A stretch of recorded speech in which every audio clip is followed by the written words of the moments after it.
नमस्कार मित्रों, मैं डॉक्टर कृति साहित्य कृति के यूट्यूब चैनल पर आपका बहुत बहुत स्वागत करती हूँ। हम पढ़ रहे हैं आचार्य रामचंद्र शुक्ल जी की हिंदी साहित्य के इतिहास पुस्तक से, जिसमें आज हम पढ़ेंगे नई धारा द्वितीय उत्थान को। आप जानते ही हैं कि नई धारा द्वितीय उत्थान द्विवेदी युग को शुक्ल जी ने कहा है। और सबसे पहले इसे पढ़ने से पहले, नई धारा द्वितीय उत्थान पढ़ने से पहले इसकी कुछ काव्यगत और प्रवृत्तिगत विशेषताओं से मैं आपको अवगत कराना चाहती हूँ।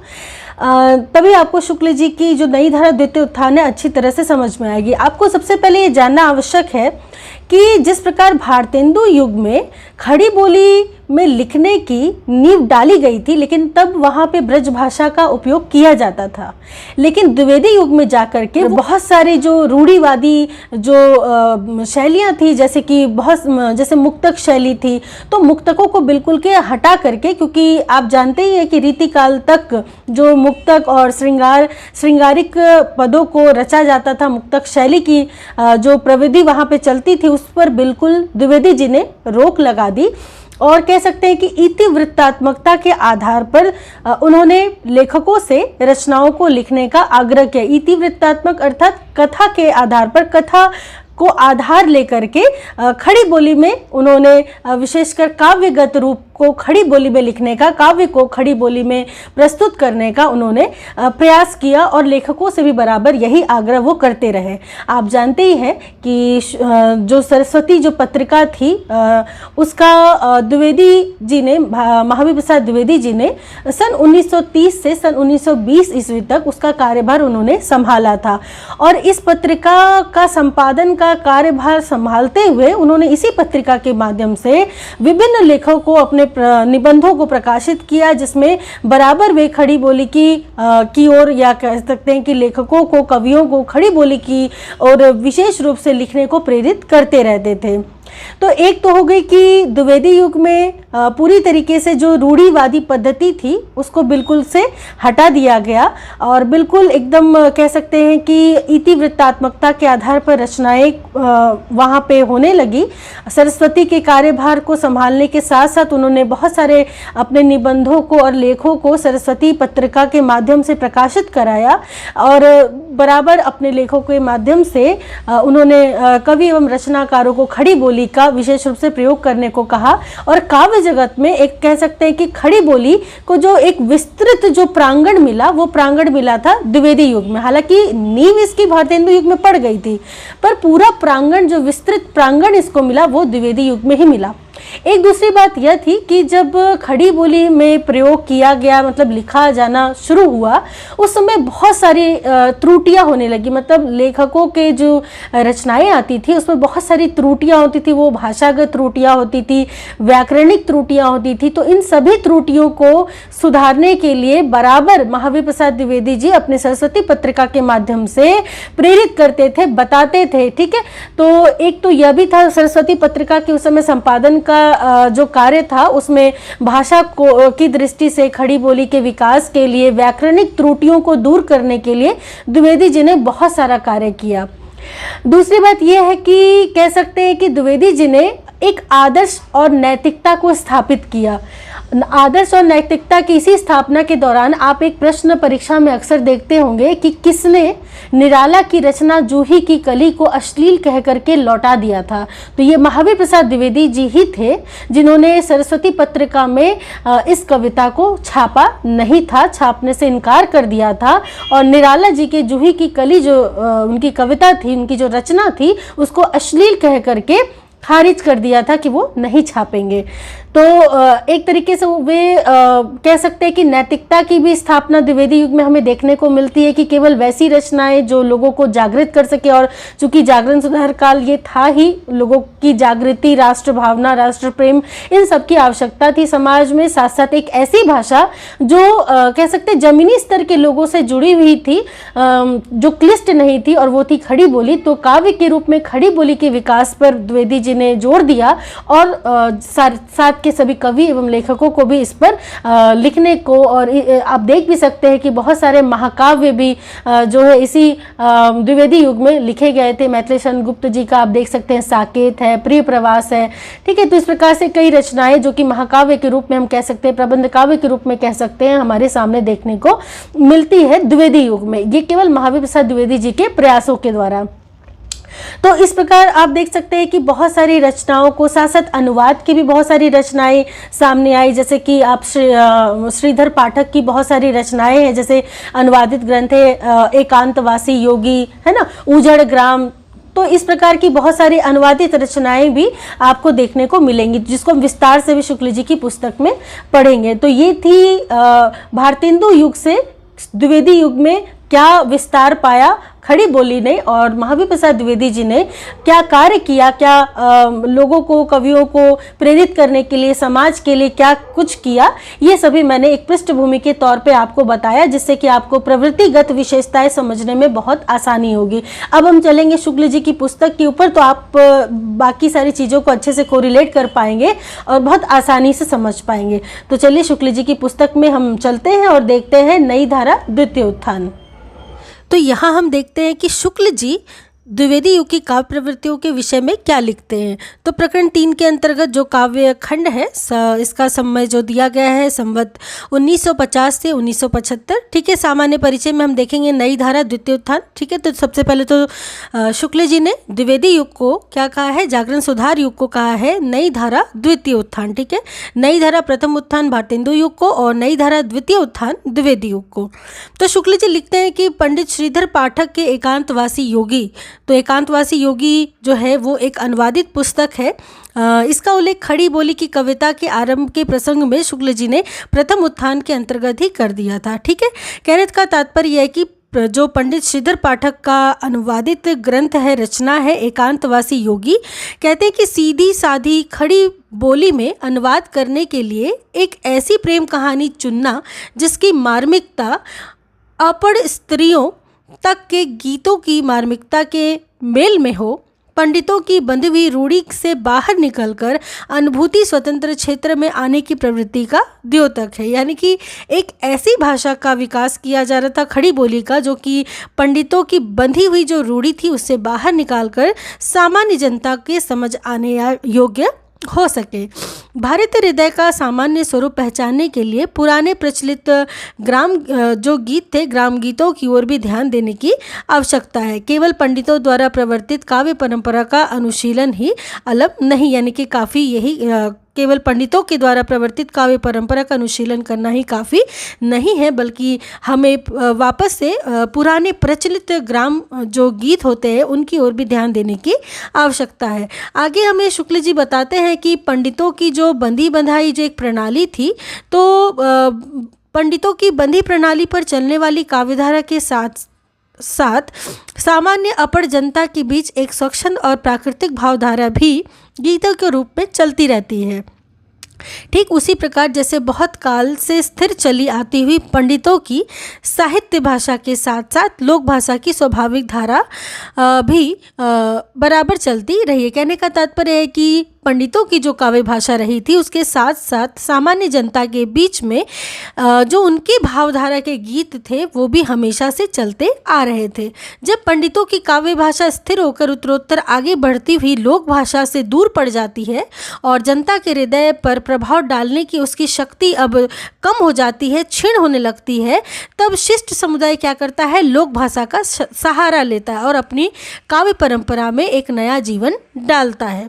प्राकृत के पुराने रूपों में लदी अपभ्रंश जब बहुत लद्दड़ होने लगी थी, तब शिष्ट काव्य प्रचलित देशी भाषाओं, जो कि आपने जब आदिकाल को पढ़ा होगा तो वहाँ पे जो प्राकृत भाषा चलती थी उसके साथ साथ देशी भाषाएं भी साथ साथ चलती थी। ठीक है, बहुत सारी रचनाएं हमने अपभ्रंश की देखी थी, बहुत सारी रचनाएं हमने देश भाषा काव्य की भी देखी थी आदिकाल के अंतर्गत जब हम पढ़ रहे थे। तो वही कहते हैं शुक्ल जी कि बहुत सारे प्राकृत से लदी हुई जो भाषा थी जब वो बहुत क्षीण होने लगी, लद्दड़ होने लगी, तो क्या किया इन लोगों ने कि जो प्रचलित काव्य भाषा थी देश की उसकी शक्ति प्राप्त करके ही वो आगे बढ़ने लगे। यही प्राकृतिक नियम काव्य के स्वरूप के संबंध में भी अटल समझना चाहिए। यानी कि काव्य का स्वरूप क्या है, केवल प्राचीन रूप से ही संभव नहीं है। ठीक है, जब जब शिष्टों का काव्य पंडितों द्वारा बंधकर निश्चेष्ट और संकुचित होगा, तब तब उसे सजीव और चेतन प्रसार देश की सामान्य जनता की भी स्वच्छंद बहती हुई प्राकृतिक भावधारा से जीवन तत्व ग्रहण करने से ही प्राप्त होगा। यानी कि केवल क्लिष्ट और केवल बंधी बंधाई परंपरा में संकुचित होकर के जब भी इस प्रकार की भाषा आगे बढ़ेगी तो वो एक स्थान पे जाकर के क्षीण हो जाएगी, अपना प्रभाव खो देगी और वापस से उसे प्रभाव में आने के लिए लोक सामान्य की भाषा के बीच वापस से उसको जीवंत होना पड़ेगा, लोक भाषा का सहारा लेकर के। यही समस्या आई देखिए भारतेंदु युग से होकर के द्विवेदी युग में, कि अब क्या हो गया था, ये जो प्रचलित जो काव्य भाषा आ रही थी रीतिकाल की मुक्तक की, अब वो बिल्कुल क्या हो गई थी, क्षीण हो गई थी। और ज़रूरी था, ये आवश्यक था कि एक सामान्य भाषा को, जो कि खड़ी बोली सामान्य भाषा के रूप में जनता से कह सकते भाषा को एक सजीव रूप देने के लिए खड़ी बोली का विकास आवश्यक था। चूँकि खड़ी बोली जन सामान्य की भाषा थी और रीतिकाल के कवियों की जो मुक्तक शैली, जो उनकी भाषा थी, श्रृंगारिक जो उनके शैली थी, वो बिल्कुल से क्षीण हो चुकी थी और आवश्यक था जनता के बीच इस प्रकार की भाषा को विकसित करने का, जो कि प्रयास भारतेंदु जी ने तो अपने युग में, भारतेंदु युग में किया था, लेकिन वो पूर्णतः जो विकसित होती है वो द्विवेदी युग में आकर के ही उसका विकास देखा जाता है। वही बात यहाँ पे शुक्ल जी भी बताते हैं कि रीतिकाल के भीतर हम दिखा चुके हैं कि किस प्रकार रस और अलंकार के उदाहरण के रूप में रचना होने से, कुछ छंदों की परिपाटी बंध जाने से हिंदी कविता बहुत जकड़ गई थी, बिल्कुल बंद सी गई थी। हरिश्चंद्र के सहयोगियों में काव्यधारा को एक नए नए विषयों की ओर मोड़ने की प्रवृत्ति दिखाई पड़ी, पर भाषा जो थी वो ब्रज ही रहने दी गई और पद्य के ढांचों, अभिव्यंजना के ढंग तथा प्रकृति के स्वरूप निरीक्षण आदि में स्वच्छंदता के दर्शन नहीं हुए। भाषा चूंकि ब्रज ही रखी गई थी, क्योंकि अचानक से कोई चीज़ बदल नहीं सकती, धीरे धीरे उसको बदलने की आवश्यकता होती है। तो ये बदलाव का प्रयास तो भारतेंदु युग में हो गया था, लेकिन इसका विकास कह सकते, एक प्रांगण जिसको मिला वो द्विवेदी युग में आकर के मिला। इस प्रकार की स्वच्छंदता का आभास पहले श्रीधर पाठक ने ही दिया था। उन्होंने बहुत सारी जो रचनाएं हैं उनका अनुवाद भी किया था श्रीधर पाठक ने। हेमंत में वे गांव में उपजने वाली मूली, मटर ऐसी वस्तुओं को भी प्रेम से सामने लाए, जो परंपरागत ऋतु वर्णनों में हमें देख के भीतर हमें नहीं दिखाई पड़ती है, जिस प्रकार गुणवंत हेमंत में हमें दिखाई पड़ती है। ठीक है, तो गुणवंत हेमंत में क्या किया कि श्रीधर पाठक जी ने क्या दिया कि प्रकृति के रूढ़िबद्ध रूपों तक ही वे सीमित नहीं रहे, बल्कि अपनी आँखों से भी उसके रूपों को देखा। और गुणवंत हेमंत जो श्रीधर पाठक की रचना है, इसमें वे गांव में उपजने वाली मूली, टमाटर ऐसी वस्तुओं को भी प्रेम से सामने लाए, जो परंपरागत ऋतु वर्णनों के भीतर भी दिखाई हमें जल्दी नहीं पड़ती थी। वही कहते हैं कि ख्याल या लावणी की लय पर जैसे एकांतवासी योगी लिखा गया, तो यहाँ पे ध्यान देने की बात है कि एकांतवासी योगी जो लिखा गया था वो ख्याल या लावनी शैली पर लिखा गया था। ये पूछा जाता है कि कौन सी शैली थी, तो ख्याल या लावनी शैली थी। ठीक है, एकांतवासी योगी का आप जानते हैं श्रीधर पाठक ने एकांतवासी योगी का अनुवाद किया था। ठीक है, इस पुस्तक का अनुवादित पुस्तक का नाम है एकांतवासी योगी। तो ये ख्याल या लावनी शैली पे लिखा गया है।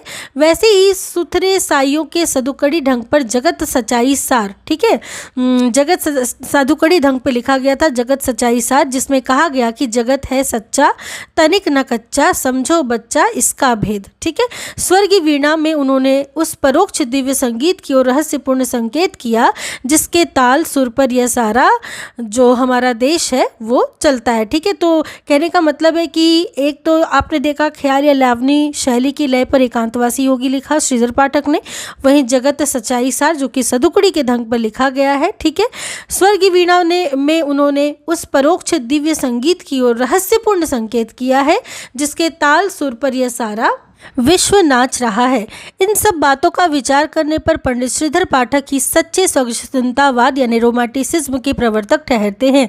तो शुक्ल जी ने सच्चा स्वच्छंदतावादी कवि किसे कहा है? तो श्रीधर पाठक जी को। ध्यान दीजिएगा, परीक्षा में प्रश्न आता है। तो रोमांटिसिज्म स्वच्छंदतावाद को कहते हैं। तो शुक्ल जी ने इन्हें ही स्वच्छंदतावाद का प्रवर्तक ठहराया है। किसे? श्रीधर पाठक जी को।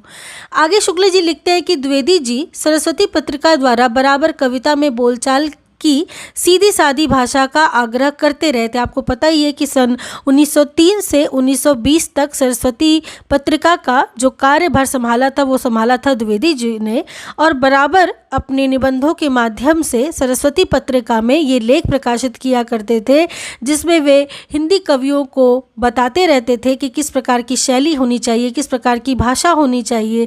ठीक है, वे आग्रह करते थे। वही शुक्ल जी भी यहाँ पे लिख रहे हैं कि द्विवेदी जी सरस्वती पत्रिका द्वारा बराबर कविता में बोलचाल की सीधी सादी भाषा का ही आग्रह करते थे। वही हम आगे देखें तो शुक्ल जी लिखते हैं कि आगे चलकर तृतीय उत्थान में उक्त परिस्थिति के कारण जो प्रतिक्रिया उत्पन्न हुई वह भी स्वाभाविक स्वच्छंदता की ओर न बढ़ने पाई। बीच में रविंद्र बाबू की गीतांजलि, आप जानते हैं रविन्द्रनाथ टैगोर की रचना है गीतांजलि। ठीक है, तो गीतांजलि की धूम उठ जाने के कारण नवीनता प्रदर्शन के इच्छुक नए कवियों में से कुछ लोग तो बंग भाषा की रहस्यात्मक कविताओं की रूपरेखा में लाने में लग गए। कुछ लोग पाश्चात्य काव्य पद्धति को विश्व साहित्य का लक्षण समझकर उसके अनुसरण में तत्पर हो गए। परिणामतः यह हुआ कि अपने यहाँ के रीति काल की रूढ़ियाँ और द्वितीय उत्थान की इतिवृत्तात्मकता से छूटकर बहुत सी हिंदी कविता विदेश की अनुकृत रूढ़ियों और वादों में जा फंसी। ठीक है, इन गिने नए कवि भी स्वच्छंदतावाद के मार्मिक और स्वाभाविक पद पर चल पड़े। मतलब इन्हें गिने नए कवि भी जो थे वो स्वच्छंदता के मार्मिक और स्वाभाविक पद पर चले।